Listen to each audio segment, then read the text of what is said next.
বিয়ের পর অনেকেই জানতে চান নিজের রেশন কার্ড কিভাবে বাবার বাড়ি থেকে স্বামীর বাড়ির রেশন কার্ডে ট্রান্সফার করবেন। যদি আপনিও এই কাজটি অনলাইনে করতে চান তাহলে একদম সঠিক ভিডিওতে এসেছেন। আজকের এই ভিডিওতে আমি আপনাদের দেখাবো মোবাইল বা কম্পিউটার ব্যবহার করে ঘরে বসে কিভাবে খুব সহজে এই আবেদন করবেন। তাই ভিডিওটি শেষ পর্যন্ত দেখুন, কারণ পুরো প্রক্রিয়াটি আমি ধাপে ধাপে দেখাবো। তো চলুন শুরু করা যাক। প্রথমে আপনার মোবাইল বা কম্পিউটারে যে কোনো একটি ব্রাউজার ওপেন করুন। আমি এখানে গুগল ক্রোম ব্রাউজার ওপেন করছি।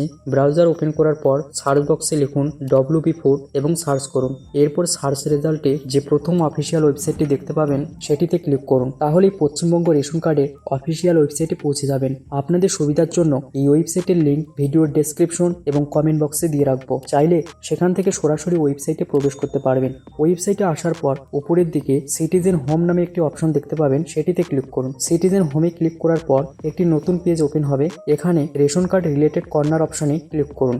এরপর আপনার সামনে দুটি অপশন আসবে, সেলফ সার্ভিস এবং সার্ভিস রিক্রুটিং অফিস অ্যাপ্রুভাল।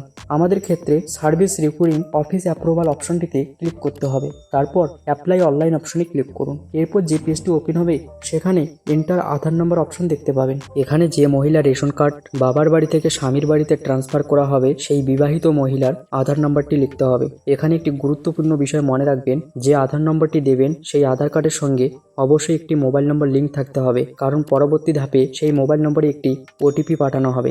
আধার নম্বর লেখার পর আই হেয়ার বাই কনসেন্ট বক্সে টিকমার্ক দিয়ে সেন্ড OTP অপশনে ক্লিক করুন। এরপর আধারের সঙ্গে লিঙ্ক থাকা মোবাইল নম্বরে একটি OTP আসবে। সেই OTP নির্দিষ্ট ঘরে লিখে সাবমিট OTP অপশনে ক্লিক করুন। OTP সফলভাবে ভেরিফাই হয়ে গেলে আধারের সঙ্গে লিঙ্ক থাকা রেশন কার্ডের সমস্ত তথ্য আপনার সামনে চলে আসবে, যেমন নাম, রেশন কার্ড নম্বর, রেশন কার্ডের ক্যাটাগরি, জন্ম তারিখ সহ অন্যান্য তথ্য।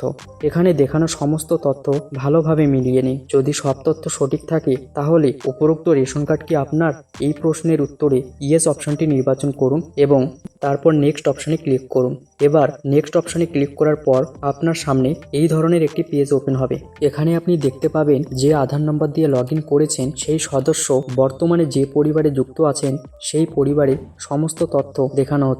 অর্থাৎ পরিবারে মোট কতজন সদস্য রয়েছেন, কতজনের রেশন কার্ড অ্যাক্টিভ আছে সেই তথ্য এখান থেকে দেখতে পারবেন। এখন আপনারা একটু নিচের দিকে স্ক্রল করে আসুন।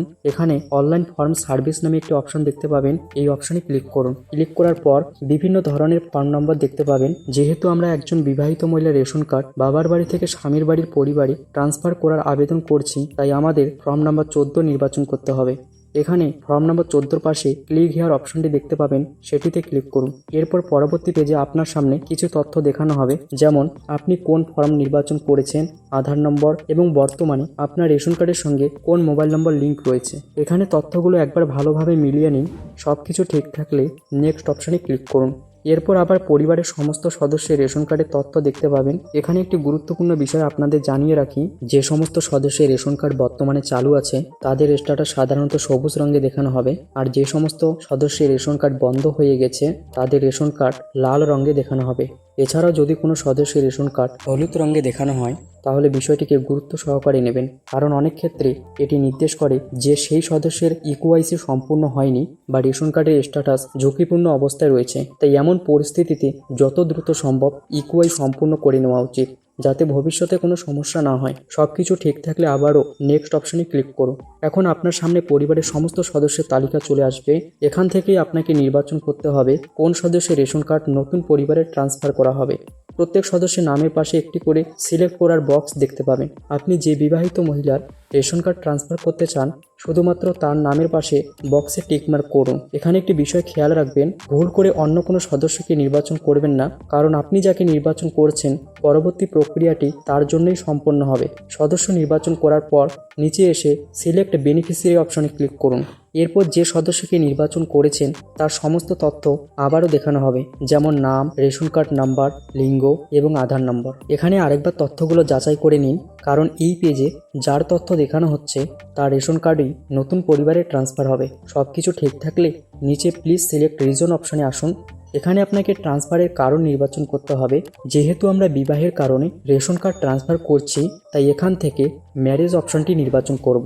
ম্যারেজ নির্বাচন করার পর নেক্সট অপশনে ক্লিক করুন। এখন একটি গুরুত্বপূর্ণ ধাপ আসছে, তাই সবাই ভালো করে লক্ষ্য করুন। এখানে আপনাকে একটি রেশন কার্ড নম্বর দিতে বলা হবে। অনেকেই এই জায়গায় ভুল করেন। দেখুন, এখানে আপনাকে সেই বিবাহিত মহিলা রেশন কার্ড নম্বর দিতে হবে না, বরং যে নতুন পরিবারে তিনি ট্রান্সফার হবেন সেই পরিবারের যে কোনো একজন সদস্যের রেশন কার্ড নম্বর দিতে হবে। উদাহরণ হিসেবে বললে আপনি চাইলে স্বামীর রেশন কার্ড নম্বর দিতে পারেন, অথবা শ্বশুর, শাশুড়ি কিংবা সেই পরিবারের অন্য কোনো সদস্যের রেশন কার্ড নম্বরও দিতে পারেন। সবচেয়ে গুরুত্বপূর্ণ বিষয় হলো রেশন কার্ড নম্বরটি অবশ্যই সেই পরিবারের হতে হবে যেখানে মহিলার নাম যুক্ত করতে চান। রেশন কার্ড নম্বর সঠিকভাবে লেখার পর নেক্সট অপশানে ক্লিক করুন।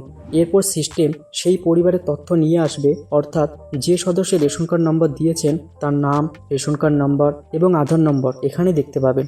এখন একটু নিচের দিকে আসুন। এখানে যে সদস্যের তথ্য দেখানো হচ্ছে তার আধার কার্ডের সঙ্গে যে মোবাইল নম্বর লিঙ্ক রয়েছে সেই মোবাইল নম্বরেই ওটিপি পাঠানো হবে। তাই নিশ্চিত হয়ে নিন যে ওই মোবাইল নম্বরটি বর্তমানে চালু আছে এবং ওটিপি গ্রহণ করার জন্য হাতের কাছেই রয়েছে। এরপর আই হেয়ার বাই কনসেন্ট বক্সে টিকমার্ক করুন এবং ভেরিফাই আধার অপশানে ক্লিক করুন। কিছুক্ষণের মধ্যেই ওই মোবাইল নম্বরে একটি ওটিপি চলে আসবে। ওটিপি সঠিকভাবে লিখে সাবমিট ওটিপি আর নেক্সট অপশানে ক্লিক করুন। ওটিপি সফলভাবে ভেরিফাই হয়ে গেলে আপনার সামনে preview family details page open হবে। এই পেজে নতুন পরিবারের সমস্ত সদস্যের তথ্যই একসঙ্গে দেখতে পাবেন। পাশাপাশি যে বিবাহিত মহিলা রেশন কার্ড ট্রান্সফার করা হবে তার তথ্যও এখানে দেখতে পাবেন। এখন আরেকবার পুরো তথ্য ভালোভাবে মিলিয়ে নিন, কারণ ফাইনাল সাবমিট করার আগে এটি শেষ যাচাইয়ের সুযোগ। যদি সব তথ্য সঠিক থাকে তাহলে নিচে থাকা দুটি ডিক্লারেশন বক্সে টিকমার্ক করুন এবং ফাইনাল সাবমিট অপশনে ক্লিক করুন। ফাইনাল সাবমিট হওয়ার পর আপনার স্ক্রিনে সাকসেসফুলি সাবমিটের ধরনের একটি মেসেজ দেখাবে। সেখানে উল্লেখ থাকবে যে আপনি আধার নম্বর অথবা মোবাইল নম্বর ব্যবহার করে আবেদনটির স্ট্যাটাস চেক করতে পারবেন। এখন ব্যাক টু ড্যাশবোর্ড অপশনে ক্লিক করুন। এরপর উপরে সিটিজেন হোম অপশনে যান এবং চেক স্ট্যাটাস অপশনে ক্লিক করুন। এখানে আপনার আবেদন সম্পর্কিত তথ্য দেখতে পাবেন, যেমন আধার নম্বর, মোবাইল নম্বর, অ্যাপ্লিকেশনের ধরন এবং বর্তমান স্ট্যাটাস। যেহেতু আমি এইমাত্র আবেদনটি জমা দিয়েছি তাই এখানে কারেন্ট স্ট্যাটাস হিসেবে অ্যাপ্লিকেশন সাবমিটেড দেখাচ্ছে, আর অ্যাপ্লিকেশন টাইপে দেখতে পাচ্ছেন shifting two new family, form number 14।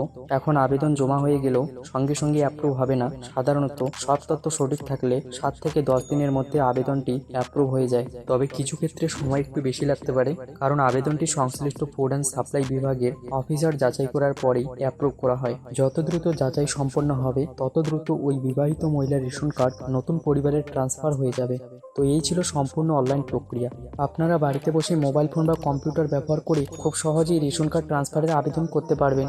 আজকের ভিডিওটি যদি আপনাদের উপকারে এসে থাকে তাহলে অবশ্যই ভিডিওটিতে একটি লাইক করবেন, আর যদি এখনও চ্যানেলটি সাবস্ক্রাইব না করে থাকেন তাহলে এখনই সাবস্ক্রাইব করে পাশে থাকা বেল আইকনটি অন করে রাখুন। এমনই গুরুত্বপূর্ণ সরকারি পরিষেবা, অনলাইন আবেদন এবং নতুন নতুন আপডেট সবার আগে জানতে আমাদের সঙ্গে থাকুন। ততক্ষণ পর্যন্ত ভালো থাকুন, সুস্থ থাকুন। দেখা হবে পরবর্তী নতুন ভিডিওতে।